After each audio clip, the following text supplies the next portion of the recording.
তাঁর লড়াই তৃণমূলের বিদায়ী সাংসদ খলিলুর রহমানের বিরুদ্ধে। জয়ের জন্য মরিয়া হয়ে প্রচার চালাচ্ছেন কংগ্রেস প্রার্থী মোহাম্মদ মুর্তাজা হোসেন। গত 17 এপ্রিল মনোনয়নপত্র জমা দিয়েছেন জঙ্গিপুরের কংগ্রেস প্রার্থী। মনোনয়নের সঙ্গে নির্বাচন কমিশনের কাছে হলফনামা আকারে হিসেব দিয়েছেন নিজের সম্পত্তির। প্রার্থীর শিক্ষাগত যোগ্যতা মাধ্যমিক পাস, আয়ের উৎস ব্যবসা। হলফনামা অনুযায়ী 22-23 আর্থিক বছরে মোহাম্মদ মুর্তাজা হোসেন আয় করেছেন 4,96,392 টাকা। মনোনয়ন পেশের সময় কংগ্রেস প্রার্থীর হাতে নগদ ছিল 72,000 টাকা, স্ত্রীর হাতে নগদ ছিল 48,000 টাকা। ব্যাংকে প্রার্থীর নামে জমা আছে 19,19,233 টাকা, স্ত্রীর নামে আছে 4,34,735 টাকা। ব্যাংক ব্যালেন্স ছাড়াও কিষাণ বিকাশ পত্রে কংগ্রেস প্রার্থীর লগ্নি আছে 21,664 টাকা। প্রার্থীর স্ত্রীর নামে কেভিপি আছে 23,660 টাকার। কংগ্রেস প্রার্থীর নামে আছে একটি মোটর বাইক, যার বর্তমান মূল্য 50,000 টাকা। প্রার্থীর নামে সোনা আছে 2,25,000 টাকার। স্ত্রীর নামে থাকা সোনার অলংকারের দাম 7,50,000 টাকা। সব মিলিয়ে মুর্তাজা হোসেনের অস্থাবর সম্পত্তির পরিমাণ 22,87,900 টাকা। তার স্ত্রীর অস্থাবর সম্পত্তি 12,56,396 টাকার। শুধু অস্থাবর সম্পত্তিই নয়, হলফনামায় স্থাবর সম্পত্তিরও হিসেব দিয়েছেন কংগ্রেস প্রার্থী। হলফনামায় জানিয়েছেন তার এবং স্ত্রীর নামে কোনো কৃষি বা অকৃষি জমি নেই।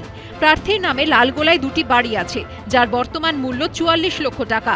অর্থাৎ স্থাবর অস্থাবর মিলিয়ে দম্পতির মোট সম্পত্তির পরিমাণ 79,44,296 টাকা। হলফনামায় কংগ্রেস প্রার্থী জানিয়েছেন তার নামে কয়েকটি ফৌজদারি মামলা রয়েছে, তবে কোনো মামলায় তিনি এখনও দোষী সাব্যস্ত হননি। এবিপি আনন্দ। তিনি তৃণমূলের বিদায়ী সাংসদ। এবারও তাঁর লড়াই জঙ্গিপুর আসনে। চলছে প্রচার। গতবার জিতেছিলেন প্রায় 2.5 লক্ষ ভোটে। এবার লক্ষ্য মার্জিন আরও বাড়ানো। গত 12 এপ্রিল মনোনয়নপত্র জমা দিয়েছেন জঙ্গিপুরের তৃণমূল কংগ্রেস প্রার্থী খলিলুর রহমান। মনোনয়নের সঙ্গে নির্বাচন কমিশনের কাছে হলফনামা আকারে হিসেব দিয়েছেন নিজের সম্পত্তির। হলফনামা অনুযায়ী প্রার্থীর শিক্ষাগত যোগ্যতা বিকম, আয়ের উৎস সাংসদ ভাতা, বিড়ি কারখানা ও বিভিন্ন ব্যবসা। 22-23 আর্থিক বছরে খলিলুর রহমান আয় করেছেন 1,81,16,656 টাকা। বিদায়ী সাংসদের স্ত্রীর ওই বছরের আয় 14,88,012 টাকা। মনোনয়ন পেশের সময় তৃণমূল প্রার্থীর হাতে নগদ ছিল 7,67,672 টাকা। স্ত্রীর হাতে নগদ ছিল 4,40,860 টাকা। ব্যাংকে প্রার্থীর নামে জমা আছে 2,78,62,283 টাকা। স্ত্রীর নামে আছে 35,57,418 টাকা। ব্যাংক ব্যালেন্স ছাড়াও জীবন বীমা, পিপিএফ, মিউচুয়াল ফান্ড ও শেয়ারে তৃণমূল প্রার্থী ও তাঁর স্ত্রীর আছে মোটা অঙ্কের লগ্নি। তৃণমূল প্রার্থীর নামে আছে 4টি 4 চাকার গাড়ি, যার বর্তমান মূল্য 43,76,190 টাকা। প্রার্থীর নামে সোনা আছে 323 গ্রাম, মূল্য 16,81,370 টাকা। স্ত্রীর নামে থাকা সোনার অলংকারের দাম 3,08,807 টাকা। সব মিলিয়ে খলিলুর রহমানের অস্থাবর সম্পত্তির পরিমাণ 10,89,89,454 টাকা। তাঁর স্ত্রীর অস্থাবর সম্পত্তি 69,89,203 টাকার। শুধু অস্থাবর সম্পত্তিই নয়, হলফনামায় স্থাবর সম্পত্তিরও হিসেব দিয়েছেন তৃণমূল প্রার্থী।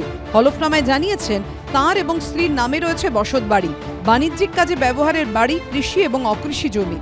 তৃণমূল প্রার্থী স্থাবর সম্পত্তির বর্তমান মূল্য 37,55,56,700 টাকা। স্ত্রীর স্থাবর সম্পত্তির মূল্য 2,59,626 টাকা। অর্থাৎ স্থাবর অস্থাবর মিলিয়ে দম্পতির মোট সম্পত্তির পরিমাণ 51,43,35,983 টাকা। হলফনামায় তৃণমূল কংগ্রেস প্রার্থী জানিয়েছেন তাঁর নামে কোনো ফৌজদারি মামলা নেই। এবিপি আনন্দ।